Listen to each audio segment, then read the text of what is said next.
In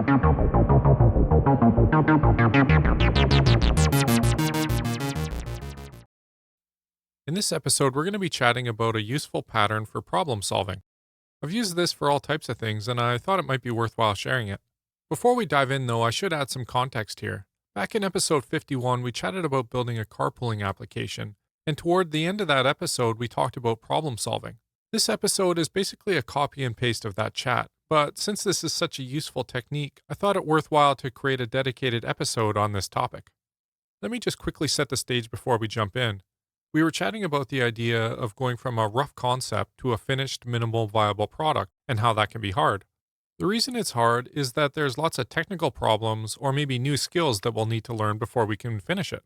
Sure, it helps if you have a mentor that can walk you through this, but we can also brute force this too. It just takes a little longer, and it goes something like this. When I'm trying to solve a problem, I think about what the finished product will look like. Then I try to reverse engineer the problem down into chunks of functionality or technical hurdles that need to be overcome. Finally, I focus on solving each of these technical hurdles to get a workable solution, and then I chain all these solutions together until I have a completed product. I know that sounds a little simplistic, so that's what this conversation is actually about. I have a bunch of diagrams that explain it. All right, hopefully that explains the concept. So let's jump over to the conversation I had a while ago. Apologies, the audio is going to sound a little different as this is clipped in.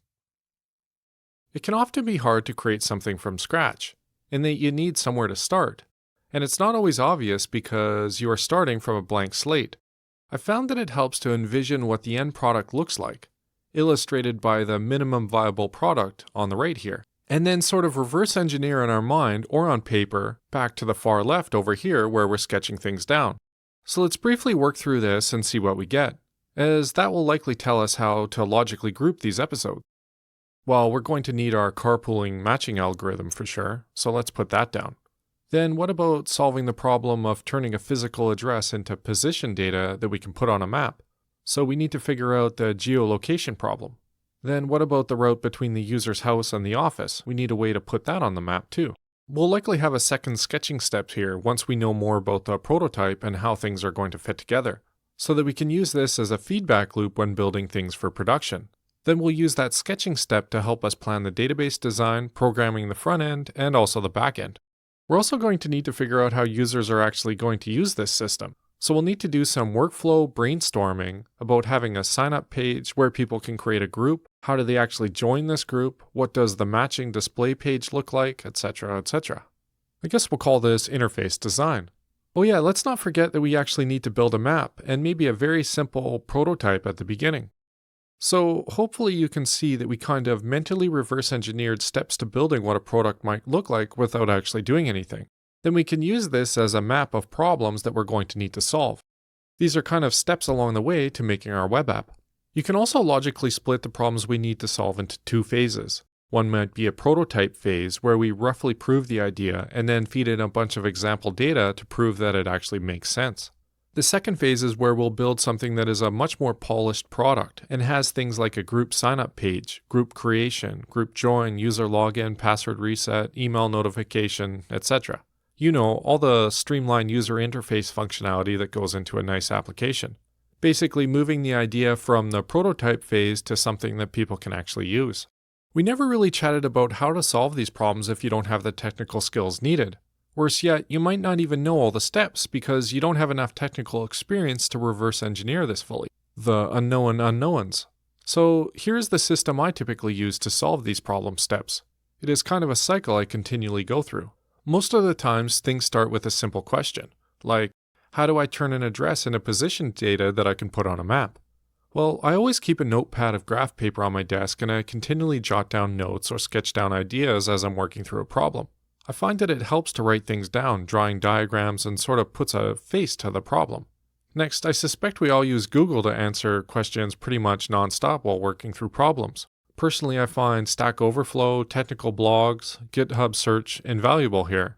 Then I code and continually test my solution until I've solved each of these problems. It's just a matter of cycling through all these problems and chaining the solutions together into something that actually works.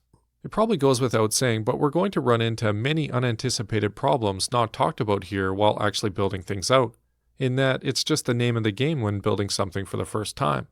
My suggestion would be to keep things at a high level and not spend a crazy amount of time upfront planning, as things will change really quickly as you learn more about the problem. So let's say on the far left here that sketching some rough ideas down is problem number 1. We might have gone through this problem cycle 15 times before getting to where we actually have a working map. Then a bunch more before we figure out how to turn an address into position data that we can actually put on that map. You hopefully kind of get the idea. I guess my point of all this is that even if you don't know how to do these things, just by asking questions and working through the problems, you quickly get to where you want to go. You might have even solved a few hundred problems, gone down some dead ends, but by the end of this, we should have a bunch of solutions that we can chain together. There is no need to be intimidated by the unknowns here, in that it just takes time and you can basically grind things out. One kind of interesting note is that you'll typically have many of these little prototype side projects as you advance in your career. Most will rarely advance to the product phase as it just takes so much time and effort to create something that is polished. Most things that turn into products need to maintain too, so there's an ongoing price to pay. That is why I mostly stick to this prototype area. There just isn't enough mental bandwidth to dedicate your time to too many of these product type ideas, so choose wisely. I've talked long enough, so it's time to end this episode, but hopefully you understand the core idea and how we're going to go about identifying and solving problems as we go. Hopefully you'll be exposed to something you've never seen before. I know that as I work through these types of things, it's an opportunity for me to learn tons too. It's kind of a win-win in that even if the product totally sucks, I'm still producing something which is hopefully useful and learning a lot in the process. So you cannot really go too wrong. Last but not least, I find that when you work on side projects, you can quickly amass experience and skills along with your own code repository. You can then fall back on these skills and code repositories throughout your career. All right, that's it for this episode. Hopefully you found this technique useful, and I'll see you later.